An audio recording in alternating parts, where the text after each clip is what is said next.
Čau, mani sauc Eduards. Šogad Gaismas festivāls Staro Rīga sāksies 18. novembrī, valsts svētkos. Tāpēc devāmies uz 11. novembra krastmalu un noskaidrojām, kā gatavoties svētkiem un kā radīt svētku sajūtu sev un citiem. Kā jūs radat svētku sajūtu sev un citiem apkārt? Atnākot šeit, noliekot svecīti, pastaigājot. Viss, kas ir apkārt? Kopā būšana. Šis jaukais laiks. Patriotiskās sajūtas un lepnums par savu valsti. Kas man rada svētku sajūtu? Siltums, ka cilvēki nāk visi un noliek svecītes. Tā noskaņa, kad skaties visur ej pa ielu un ir karogi. Tas, ka cilvēki nesā lentītes. Un arī tad, kad ieraugi svecītes, tas tā rada to svētku sajūtu. Ja reiz uz tik patriotisks nots esam uzkāpuši, uz tādas arī turpināsim. Turpinājumā saruna ar cilvēku, kurš par brīvības pieminekli zina tik daudz, cik neviens cits – Guntis Gailītis. Šobrīd esam Līvu laukumā, Staro Rīga infocentrā. Ar mani kopā ir Rīgas Latviešu biedrības priekšsēdētājs, tāpat arī Rīgas pieminekļu aģentūras direktors Guntis Gailītis. Labdien! Labdien un sveiciens svētkos! Jums tieši tāpat. Tā kā tuvojās Staro Rīga, viens no lielajiem, tā teikt, priekšnesumiem, viena no lielajām projekcijām būs arī uz paša brīvības pieminekļa. Līdz ar to varbūt nedaudz ir kāds, nedaudz var pajautāt jums kādu interesantu faktu par pašu brīvības pieminekli, kas, teiksim tā, vidusmēra latvietim nebūs zināms un ko Wikipēdija varbūt arī neizstāstīs. Jā, par brīvības pieminekļiem ir daudz rakstīts, un mēs it kā daudz zinām, bet tāpat laikā arī mēs daudz ko nezinām. Un brīvības piemineklis, kā saka, brīvības pieminekļa ideja radās pēc brīvības cīņām jau pēc 19. 20. gada, kad mūsu senči nāca pie domas, kad ir varoņu piemiņi ir jāiemūžina, un tad sāka veidoties arī doma par brāļu kapu ansambļu izveidošanu jau tādā veidā, kā mēs viņu šodien redzam, un tāpat laikā arī par vēl vienu spēcīgu simbolu brīvības pieminekli. Tātad 1920. gads. Protams, ka domas mainās, laiki mainās, bet tā sajūta, ka tā varoņu piemiņa ir jāiemūžina spēcīgāk nekā citās kaimiņu valstīs, jā, tā bija, un līdz ar to mēs esam atšķirīgi no citām tautām, jo mums ir tādi lieli simboli kā brāļu kapa un brīvības piemineklis. Protams, ka autori un ideja autori, kā viņi virza projektu, kā viņi pārliecina sabiedrību. Viens ir par pašu pieminekli, tātad tur notiek konkurss, tiek uzaicināti autori, tad varbūt sākums tādī neveiksmīgi, tad iekšējas cīņas, jo kurš gan negrib veidot tādu pieminekli, tad ir jautājums, kurā vietā piemineklis varētu būt Rīgā.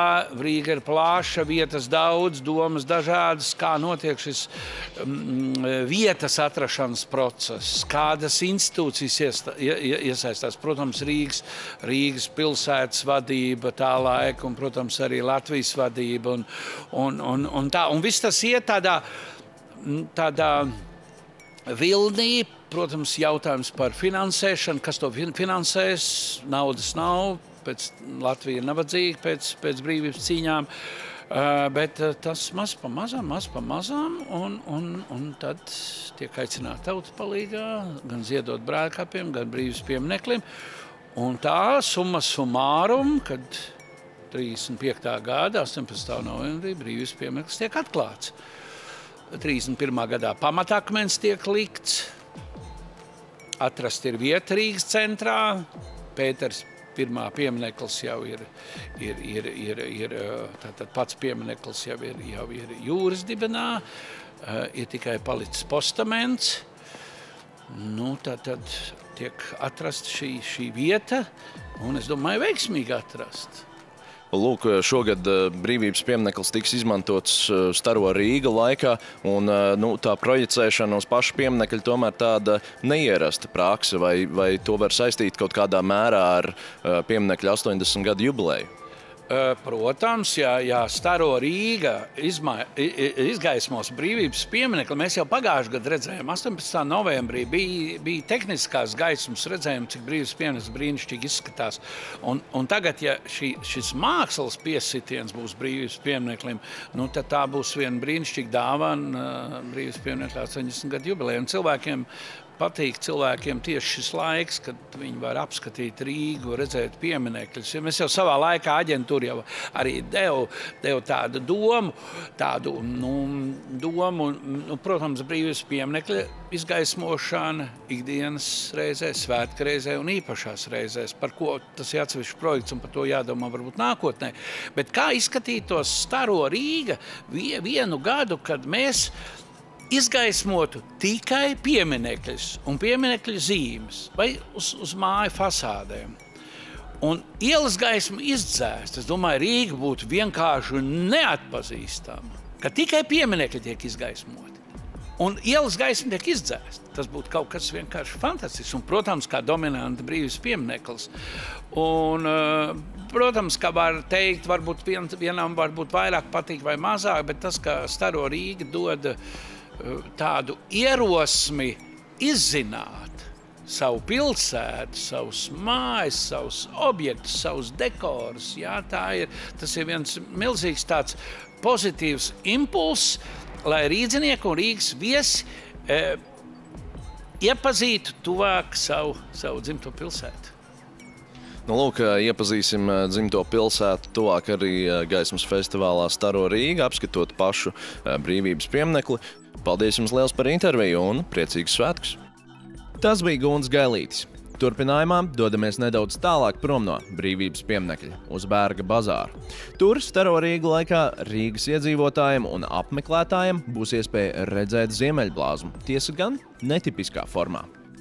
Šobrīd ar mani ir divas burvīgas dāmas, Inga un Ginta, no Ziemeļministra padomes biroja Latvijā, un viņas pastāstīs sīkāk par gaismas festivāla Staro Rīga projektu Ziemeļblāzmu. Labdien, dāmas! Labdien! Tātad, kas ir projekts Ziemeļblāzma, objekts, kur to varēs redzēt un kā tas izpaudīsies? Objekts video instalācijas Ziemeļblāzma būs redzams no 18. līdz 21. novembrim Berga bazārā Rīgā. Tas atradīsies pie Ziemeļu ministru padomes biroja iekšpagalmiņā. Un projekta būtība ir ļaut jebkuram Rīgas un Latvijas iedzīvotājiem viesim piedzīvot Ziemeļblāzmas brīnumu. Tur būs reāla ziemeļblāzma, kas ir nofilmēta Norvēģijas ziemeļos, ko ir filmējis norvēģu fotogrāfs un ziemeļblāzmas pētdzinis Kjetelis Skugli.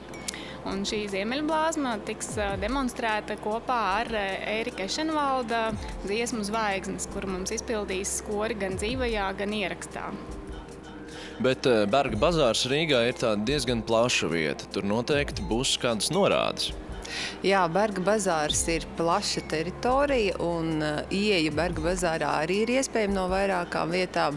Līdz ar to mēs būsim parūpējušies, ka pie ieejām būs karogi, uz kuriem būs norādīts Ziemeļblāzma, un uz ietves būs līmētas bultes, kas aizvedīs interesantus uz projekta norises vietu. Tā kā sekojiet līdzi norādēm, un jūs nonāksiet pareizajā vietā. Varbūt pāris lietas nesaistīti, jeb saistīti. Kas jums pašām saistās ar gaismas festivālu Staro Rīga? Daudz interesantas vietas Rīgā, kuras šis festivāls ļauj piedzīvot pilnīgi citādākā izpratnē, gaismā. Man liekas, ka Staro Rīga festivāls ir labs mārketinga ierocis, instruments, kā pastāstīt par mūsu brīnišķīgo pilsētu. Un jūs prāt? Man liekas brīnišķīgi, ka tas notiek tieši Latvijas svētku laikā, jo tas arī piešķir tādu īpašu svētku sajūtu. Un pilsēta paliek daudz krāsaināka, daudz svinīgāka, un arī cilvēki daudz vairāk atrodas ielās un mēģina to visu baudīt, nevis vienkārši sēdēt mājās pie televīzora vai tikai sapulcēties uz salūtu. Man liekas, ka tas ir brīnišķīgs notikums un ir prieks, ka tas atkārtojās gadu no gada. Un šī gada programmas nosaukums ir Latvijas māju sajūta meklējot. Līdz ar to jautājums, kas jums rada māju sajūtu? Ģimene, dziesma vai kaut kas no tā. Un sajūtas, ko dod mūsu Latvijas gada laiki. Man liekas, arī svarīgi ir būt kopā ar saviem tuviem, mīļajiem cilvēkiem, būt savā vidē un svinēt svētkus. Tas arī rada māju sajūtu. Būt tai vietā, kurai tu esi piederīgs. Labi, liels paldies, priecīgs svētkus arī jums. Jūs arī. Šos un papildus visus pārējos labumus redzēs šī gada gaismas festivālā Staro Rīga.